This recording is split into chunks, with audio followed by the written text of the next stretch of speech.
Ladies and gentlemen, this speech is very short. It's from the head. But as you look around here today, this is the power of a dream. Only a person anyone that dreams and believe in their dreams can do something such as this, on this type of magnitude, on this level, should I say. Because look how much people basically here selling stuff, buying stuff, and the stores are open. Ladies and gentlemen, we have all the talent in St. Martin that we need. Especially, I'm seeing the young ones here in front. The power of your dream goes beyond imagination. So, I must say, congratulations to Mr. Rood and his team for putting on such a high level of event that contributes to us as St. Martin, should I say, getting up and moving forward.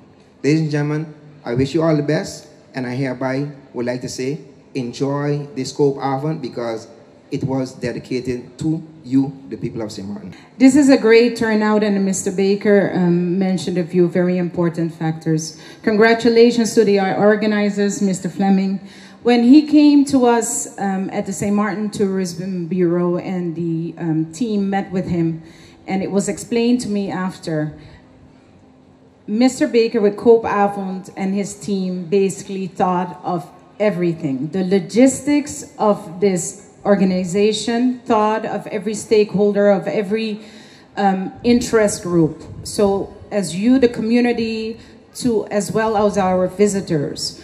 This involves our visitors as well, and it involves basically getting our town, Phillipsburg, revitalized. It's all part of a collaboration, and whenever you have so many people coming together is when you have successful events, and definitely a great vision. So I'll keep it short.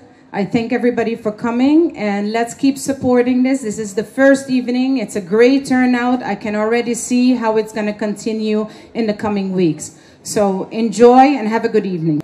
As we move forward, I think after all that we've been through, it's so important that we redefine ourselves as St. Martin and we improve on our product, because the sun, the sand, the beaches, many islands have, but not many islands have a Cope Avon. So I want to thank Rood and X-Ray Entertainment for their contribution tonight. I think it's just the beginning of many things that can happen. Many times we go to Grand Cars and we see Mardi de Grand Cars, and we always wonder, well, why doesn't it happen on that side or the other side?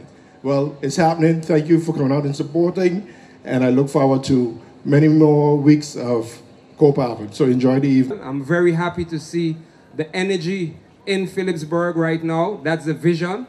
It's the first evening, and I think we appreciate seeing everybody coming out and supporting the vendors, supporting the event.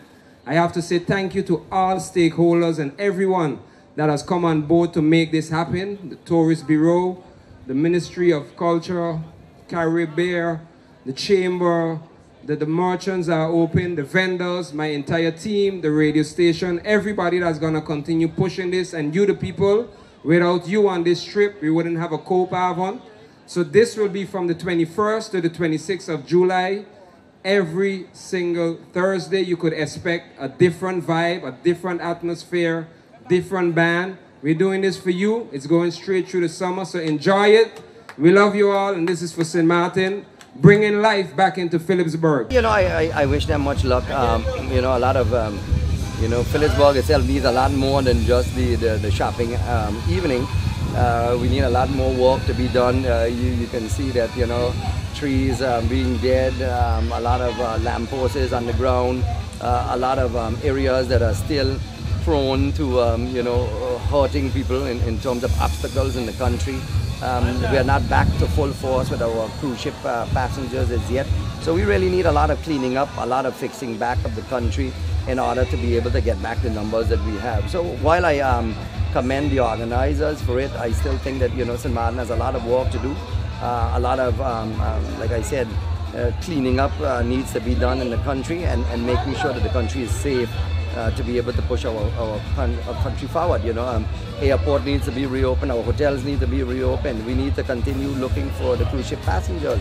So it's a lot of work, Steve, a lot of work.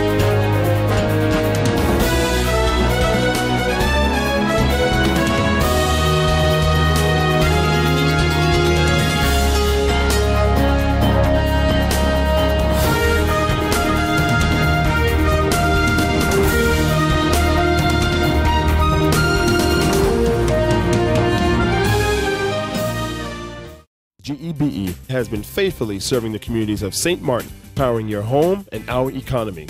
Come rain or shine, our qualified team of professionals are working hard 24 hours a day to provide you and your family with safe, reliable electricity and water. We use the latest technologies and test our products daily to maintain the highest international standards. Our friendly staff is always there to assist you, whether in person, over the phone, or online. We are committed to constantly improving our products and services, making them more efficient, effective, and environmentally friendly to serve you better today and our next generation of clients tomorrow. GEBE, powering a brighter future. Our friend Megawati is here with tips to save you energy. 1. Turn your airco temperature up. 2. Use a ceiling fan instead. 3. Buy energy-saving products. Save some green with NVGEBE.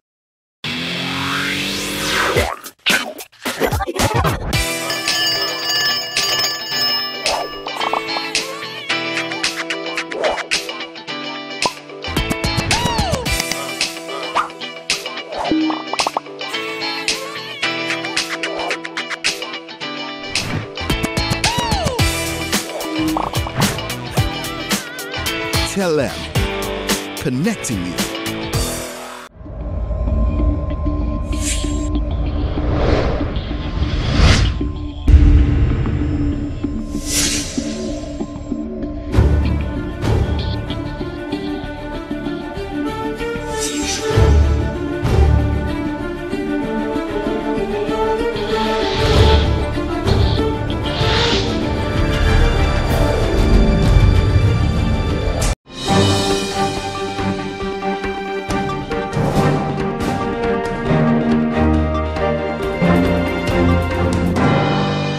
Now, based on some of the feedback that we've received and some of the questions that we've received, where we have construction companies saying, look, okay, I have a number of small houses or a number of projects, smaller projects, so it isn't one big hotel or it isn't the airport project, but I have a series of sequential projects that, in my opinion, or in their opinion, adds up to a project as well. And so what we are looking at, based on feedback from our political colleagues and as well as feedback we've received from the community, for our post-Irma reconstruction project-based process, we're looking at expanding the definition or interpretation of projects. So not that it necessarily has to be one single project, but that you still need to explain, okay, I have a series of projects and a timeline for that. So we're looking to broaden the definition to make it, again, facilitate the reconstruction process. The ministry is working on preparing the advice and actually will submit it to Council of Ministers for their approval next week, because I think it's also important that this is done in collaboration with justice. Actually, Alita, you had mentioned in one of our previous press conferences, how do we ensure that the people are going to leave the island when they're done? And so that list of when people's permits are expiring is shared with justice, and then it's justice's responsibility to ensure that the people leave.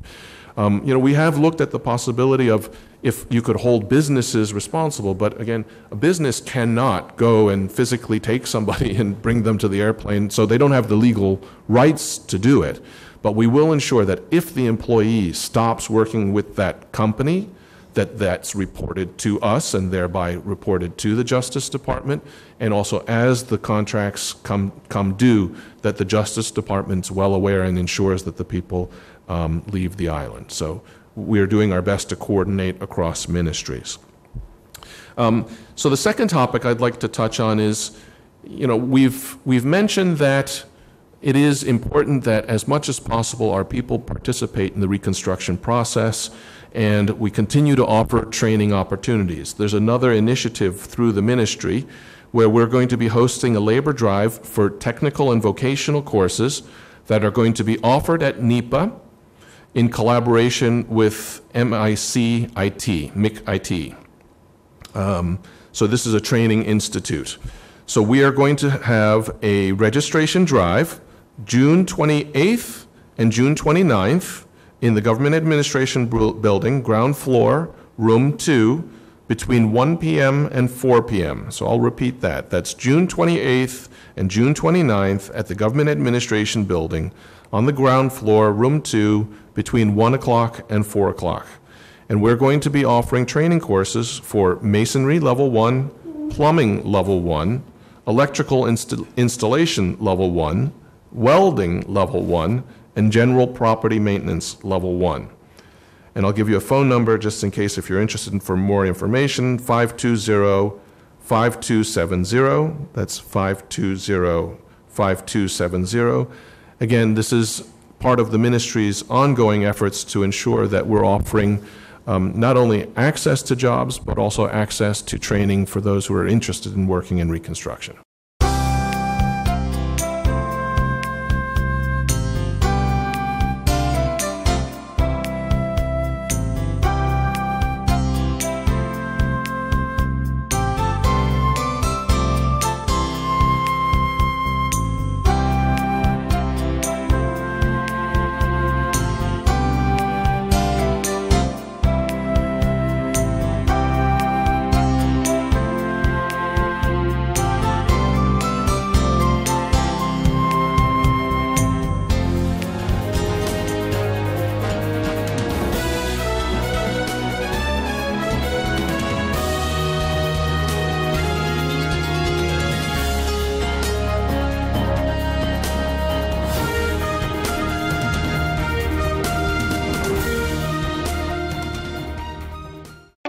People all across St. Martin are switching to a more rewarding experience. The WIB MasterCard Fun Miles credit card, better known as My Card. Earn 1 fun mile for every $2 spent, even abroad and online. This will quickly get you a ton of fun miles to redeem for travel, shopping, food, fuel, and much more. But there's more to My Card. Worldwide acceptance, an EMV chip for extra security, and 250 free fun miles with first use. Switch to My Card today at WIB. Fun miles, from within your reach.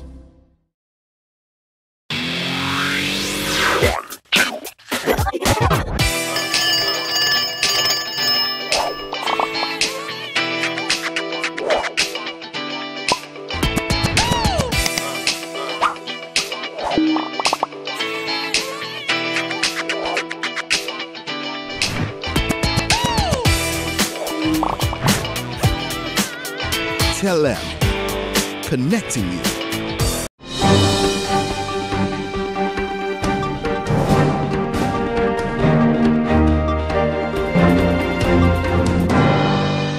I have submitted another initiative draft law to Parliament, and as you know, before it can be handled, it needs to go to the Council of Advice.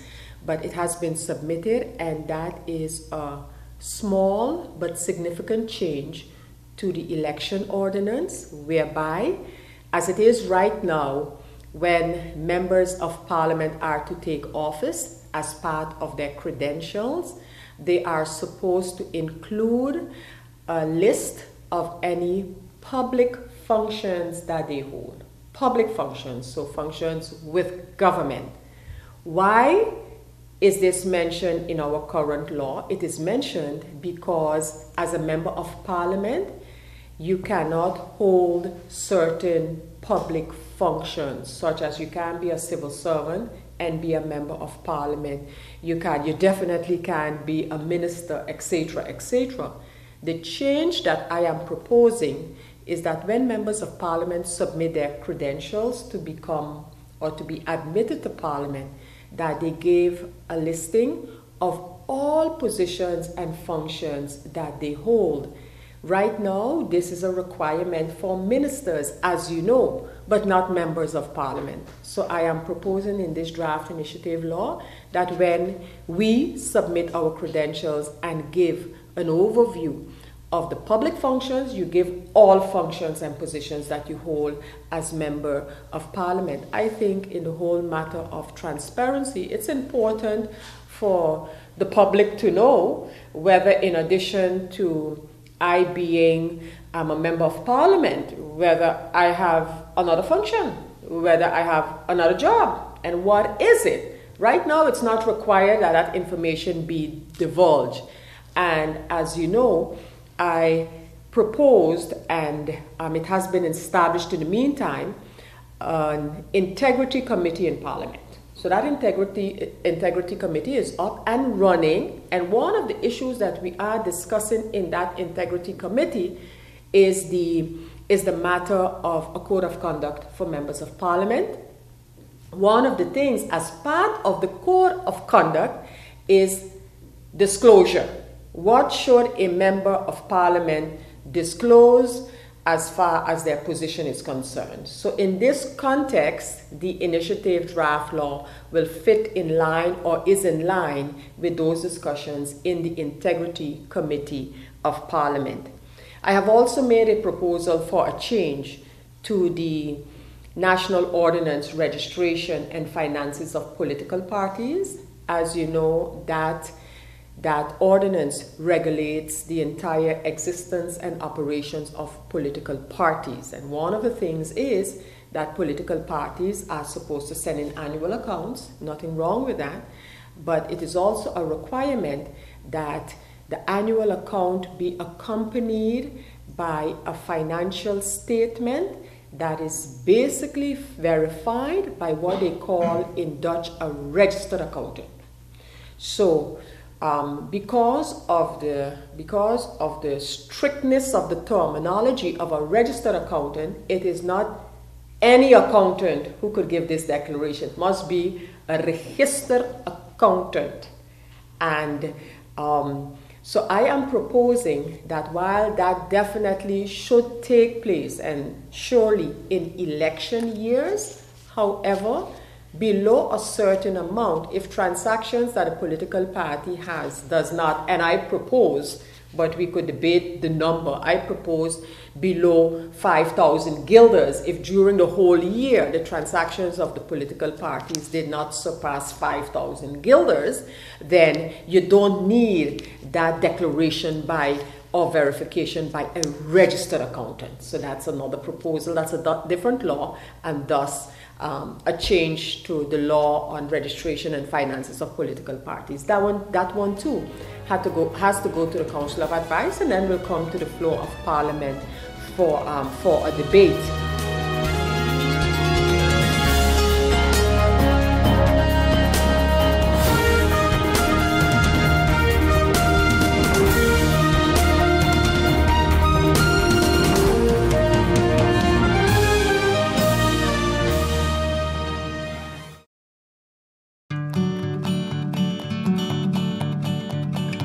It's been said that behind every door, possibility awaits.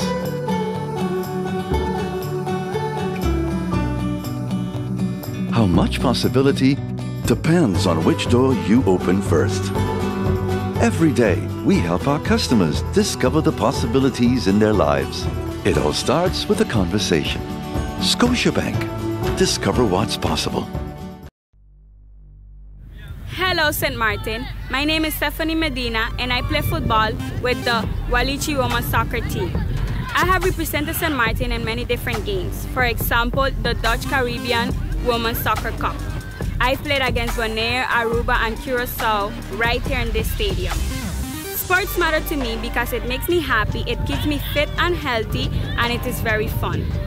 So I asked the business community to take on this challenge and help us rebuild our facilities. And I also asked the community to nominate the local businesses in your area and take on the challenge and step up for sport. Why? Because sports matter. Check out the Department of Sport Facebook page for more information. Hashtag sports matter, hashtag are you in? In my opinion, everything is perfect and you would be great for the job. But I see here that there's a 2-year gap in your resume. What did you do? I was hospitalized for mental illness. Oh, mental illness?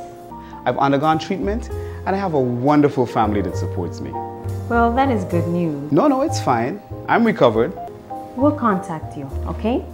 For a better understanding of mental health and what you can do to stop mental health stigma, please go to the Mental Health Foundation's website at www.mhf-sxm.com.